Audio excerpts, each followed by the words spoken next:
दो माता ऐसी है, दो जगत जननी ऐसी है कि दुनिया का कोई भी व्यक्ति कितना भी टोना कर दे, चाहे दुनिया का कोई भी व्यक्ति कितनी भी विद्या कर दे, चाहे दुनिया का कोई भी तांत्रिक कोई विद्या करने वाला तुम्हारे ऊपर कितनी भी विद्या कर दे, दो देवी ऐसी है जो उस टोना को, उस विद्या को पलट देती है। और यह हम नहीं कह रहे हैं, देवी भागवत कह रही है। देवी भागवत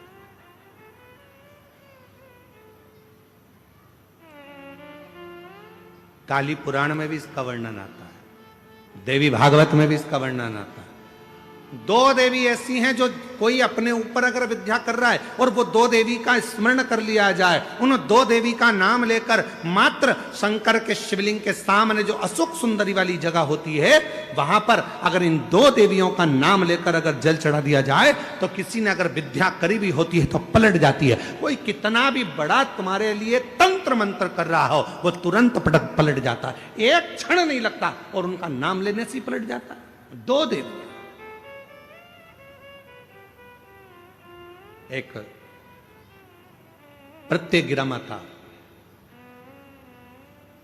एक है प्रत्यगिरी माता और दूसरी है दंतेश्वरी माता, जिसका काली पुराण में विशेष वर्णन लिखा हुआ।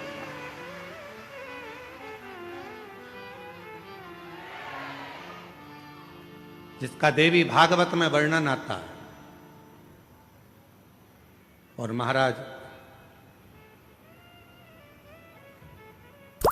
प्रत्यगिरी माता का वर्णन स्वयं यहां तक, प्रत्यगिरा माता का वर्णन यहां तक अथर्व वेद में भी प्रत्यगिरी माता का वर्णन और दंतेश्वरी माता का स्मरण यहां तक अथर्व वेद में भी वर्णित किया गया प्रत्यगिरी माता का। काली पुराण में तो है, देवी भागवत में भी है, भागवत में भी है। ये जो दो देवियां हैं, एक प्रत्यगिरी माता और दूसरी, जम के बोलो, दंतेश्वरी माता। ये दो माता ऐसी हैं, अगर भगवान शंकर का ये शिवलिंग है, ये जलाधारी है, माता पार्वती जी का हस्तकमल, और यहां सामने एक मोटी सी लाइन होती है अशोक सुंदरी का स्थान, इधर गणेश जी, इधर कार्तिकेय जी। जब हम दक्षिण में खड़े होकर, उत्तर में मुख कर कर, यहां खड़े होकर जब हम शिवलिंग पर जल चढ़ाते हैं और अपने जल के पात्र को थोड़ा सा आगे बढ़ाकर हम इस स्थान पर, अशोक सुंदरी के स्थान पर, इस यहां खड़े होकर जल चढ़ाते समय इस स्थान पर अपने पानी के लोटे को आगे बढ़ाते हैं और जल को यहां गिराते हैं। प्रत्यगिरी माता का नाम लेकर या मां दंतेश्वरी का नाम लेकर जब हम चढ़ाते हैं, आज दिन भर में अगर कोई ने भी हमारे ऊपर विद्या करी होती है, वो 2 मिनट के अंदर वो कटकर गिर जाती है और कोई असर नहीं हो पाता। दो मां, एक मां दंतेश्वरी, एक प्रत्यगिरी। आज संपूर्ण जगत जाने ना जाने पर काली पुराण वर्णन करती है, देवी भागवत वर्णन करती है, अथर्व वेद वर्णन करता है कि एक प्रत्यगिरा माता और एक मां दंतेश्वरी, ये दो देवियां ऐसी हैं, अगर कोई कितनी भी काली विद्या कर दे, कोई कहीं की भी विद्या कर दे, इन देवी का नाम लेकर केवल दक्षिण में खड़े हो और शिवलिंग पर जल चढ़ाते समय उत्तर की ओर मुख कर कर, जहां अशोक सुंदरी का स्थान होता है, यहां से जल चढ़ाते चढ़ाते धार को जो पानी की आगे ले जाता है, प्रत्यगिरा माता या दंतेश्वरी माता का स्मरण कर कर फिर जल शिव पर चढ़ाता है, फिर प्रत्यगिरी का नाम लेकर, दंतेश्वरी का नाम लेकर फिर जल चढ़ाता है। उसकी जिंदगी में अगर कोई कितनी भी तंत्र मंत्र विद्या कर दे, उसके ऊपर असर हो ही नहीं पाता, उसी समय पर कट जाता है। ये वो प्रत्यगिरी। यहां तक वर्णन आता है महाराज, जिस नारी के, जिस स्त्री के रजो धर्म में, रजो धर्म के समय पर कोई नारी कहती है पेट दर्द होता है, कोई कहती है रजो धर्म नहीं आता, कोई कहती है रजो धर्म रुक जाता, वो नारियां जो बहुत उदर से जुड़ी हुई कहीं ना कहीं तकलीफों में होती हैं, अगर मां प्रतिंगिरा का स्मरण कर कर एक चावल का दाना, भगवान देवाधिदेव महादेव जिस जलाधारी पर, वो जो गोल जलाधारी है, जिस जलाधारी पर शंकर का शिवलिंग रखा हुआ है, उस जलाधारी पर कहीं पर भी एक चावल का दाना या तो मां दंतेश्वरी का नाम लेकर या प्रतिंगिरा माता का नाम लेकर अगर चढ़ा देती है, तो उस नारी के रजो धर्म से जुड़ी जितनी प्रॉब्लम है वो सब समाप्त हो जाती है। यहां तक प्रतिंगिरा माता का वर्णन। कोई बीमारी आ गई, यहां वहां ना जाकर सबसे पहले हॉस्पिटल जाओ, अस्पताल। क्यों? शिव पुराण कहती है कि हॉस्पिटल में जो डॉक्टर का एक रूप होता है, वो शंकर का एक स्वरूप होता। आप उसको शिव मानकर जब कहोगे कि इसको रोग आ गया, बीमारी आ गई, इलाज करिए। जांच का बोले जांच करो, दवाई का बोले दवाई करो, पर साथ में भगवान शंकर के ऊपर एक लोटा जल चढ़ाकर वो जल का भी आचमन कराते रहो। जब दवा और दुआ दोनों साथ चलती है तो व्यक्ति जल्दी ठीक हो जाता है और स्वस्थ। दवा और दुआ दोनों साथ चलना चाहिए तो व्यक्ति ठीक होता है।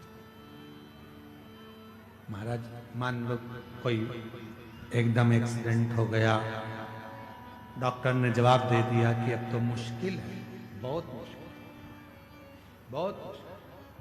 तब प्रयास करो, बन सके रात्रि के समय हो चाहे दिन का समय हो, कभी भी शिव जी के मंदिर में जाकर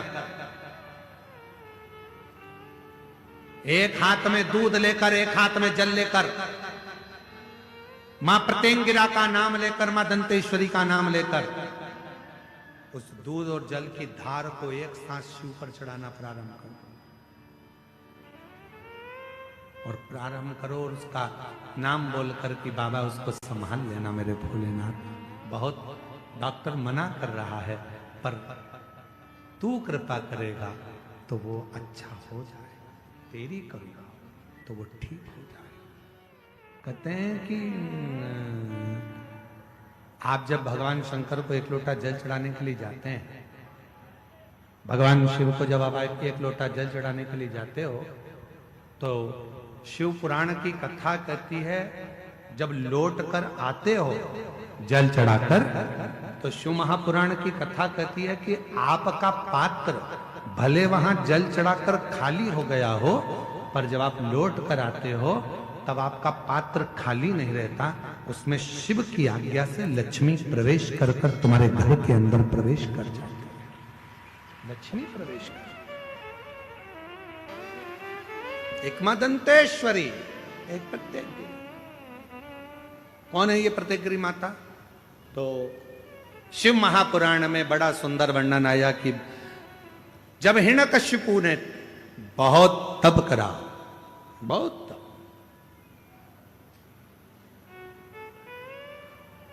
बहुत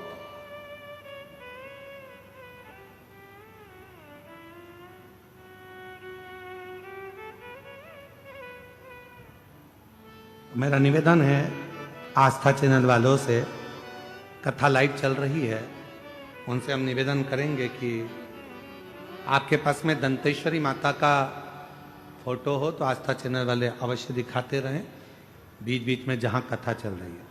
और प्रत्येकगिरी माता का अगर फोटो हो तो सिंह का मुंह होगा माँ का, स्त्री का शरीर होगा माँ का, और बड़े बड़े दंत होंगे उनके, प्रत्येकगिरी माता के। अगर वो भी चित्र हो तो अवश्य जहां कथा चल रही है तो लोगों को मालूम पड़े कि प्रत्येकगिरी माता कौन सी है, दंतेश्वरी माता कौन सी है, उनका स्वरूप का दर्शन अवश्य करें।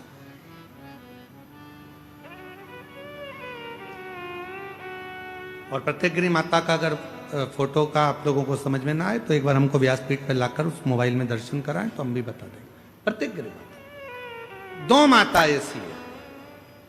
काली पुराण के अंतर्गत देवी भागवत के अंतर्गत, हमारे वेदों के अंतर्गत दो माताओं का क्रम बड़ा विचित्र। तो हम अभी जो कथा को प्रारंभ कर रहे हैं तो प्रत्येक गिरि से प्रारंभ कर रहे हैं और इसको लेकर जाएंगे दंतेश्वरी माता तक।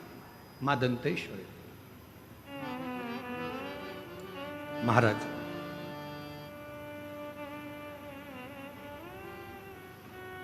हिरण्यकशिपु ने तप किया, वर मांगा भगवान से, वर प्राप्त किया। ना नीचे मरूं, ना ऊपर मरूं, ना अंदर मरूं, ना बाहर मरूं, ना अस्त्र से मरूं, ना शस्त्र से मरूं। एक करके फिर माता का मोबाइल पे निकालू।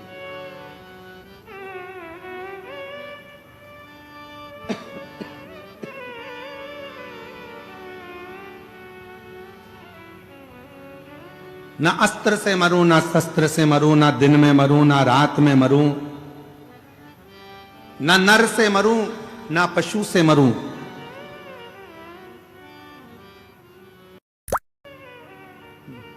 ना ही 12 महीने में मरूं। ये हिरण्यकशिपु ने वर मांगा,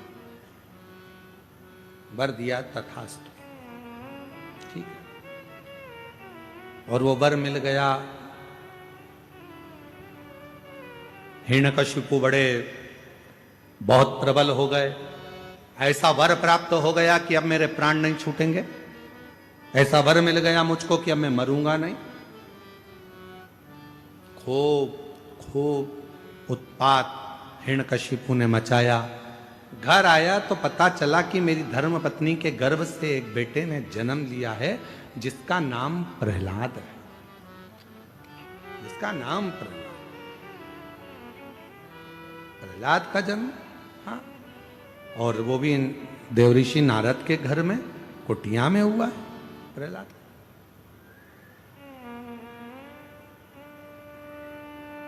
हिरण्यकशिपु प्रहलाद की भक्ति को देखते रहे, क्योंकि प्रहलाद देवऋषि नारद के घर में रहे तो उन्होंने भगवान का भजन सुना, भगवान का स्मरण सुना। और हिरण्यकशिपु की धर्मपत्नी गर्भस्थ थी, जिसको मारने के लिए स्वयं इंद्र लेकर जा रहे थे कि गर्भ में जो बच्चा होगा वो मारना जरूरी है, नहीं तो हिरण्यकशिपु जैसा क्रोधी होगा, वह भी विवाद करने वाला होगा, असुर होगा। तो नारद जी ने उसको छुड़ा लिया था और नारद जी ने उसको इतना ज्ञान दिया था, इतना ज्ञान दिया कि गर्भस्थ बालक भगवान की अविरल भक्ति में डूबने वाला उत्पन्न हुआ। इसलिए हमारे पुराने समय की माताएं कहती हैं कि गर्भ में जब बच्चा रहे उस समय पर रामायण गीता का स्मरण करना चाहिए, गर्भवती नारी को भगवान का भजन करना चाहिए, गर्भवती नारी को भगवत स्मरण करना चाहिए, गर्भवती नारी को भगवान को जल चढ़ाना चाहिए, गर्भवती नारी को अच्छे अच्छे पुराण वेद और शास्त्र श्रवण भी करे और पढ़े भी। पर आज के जमाने में जैसे गर्भ ठेरता है डॉक्टर कह देते हैं बेड रेस्ट, पलंग पर पड़ी रहो दिन भर।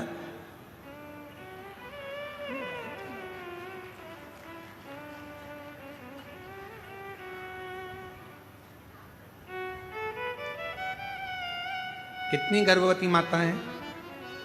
ईमानदारी से बोलना, तुम्हारे मोहल्ले में भी कई गर्भवती माताएं होंगी। कितनी हैं जो रामायण पढ़ती हैं, कितनी हैं जो गीता पढ़ती हैं, कितनी हैं जो शिव पुराण पढ़ती हैं, कितनी हैं जो भागवत पढ़ती हैं? बहुत ना के बराबर कोई माताएं होंगी जो गर्भ अवस्था में भगवान का भजन करती होंगी, गीता रामायण पढ़ती होंगी। बेड रेस्ट का बोल दिया जाए तो माताएं अपना मोबाइल लेकर दिन भर, मम्मी उठ नहीं सकती क्योंकि डॉक्टर ने बेड रेस्ट बोला है, तो मम्मी भी बेचारी क्या बोले, सास तो हमेशा बुरी होती है बेचारी, बोल के भी बुरी होना। तो इससे अच्छा है बेटा जैसा डॉक्टर ने बोला वैसा कर ले। पर हमारे डॉक्टर तो पूर्व समय में कहते थे बेटा खूब काम करो। जैसे एक विदेश में एक संत घूमने गए तो वहां उन्होंने देखा 2 तरह का हॉस्पिटल था। इधर लिखा था कि ऑपरेशन से बच्चे होते हैं और इधर लिखा था नॉर्मल डिलीवरी होती है। अब डॉक्टर को संत को लगा बताओ गजब का हॉस्पिटल है, एक ही हॉस्पिटल में दो जगह लिखा है इधर ऑपरेशन से होते हैं, इधर लिखा है कि नॉर्मल डिलीवरी होती है। तो संत ने पूछा क्यों भैया ये ऑपरेशन से बच्चा होता है इसका कितना पैसा लगता है? तो उन्होंने कहा इसके लगभग 5 लाख रुपए लगते हैं। अच्छा, और जो ये नॉर्मल डिलीवरी होती है इसका? तो कहा इसके लगभग 20 लाख रुपए लगते हैं। नॉर्मल डिलीवरी के 20, ऑपरेशन से 5, ऐसा क्या है? तो कहे चलो अंदर चलकर दिखाते हैं। तो ऑपरेशन वाले का उन्होंने थिएटर दिखाया, जो भी ऑपरेशन रूम था, इसमें बच्चे को माता के ऑपरेशन कर देते हैं और बच्चे को बाहर निकाल देते हैं। और इसमें एक छोटा सा खेत जमीन दी है, अपनी सब्जी बनाओ, अपनी सब्जी बो, गेहूं है, खूब चक्की चलाओ और चक्की चलाकर बढ़िया आटा बनाओ, अपनी रोटी खुद बनाओ, अच्छे से झाड़ू लगाओ, पोछा लगाओ, अपने घर को साफ रखो और अपने आप तुम्हारा बच्चा हो जाएगा। हमको 20 लाख रुपए दो और अपने घर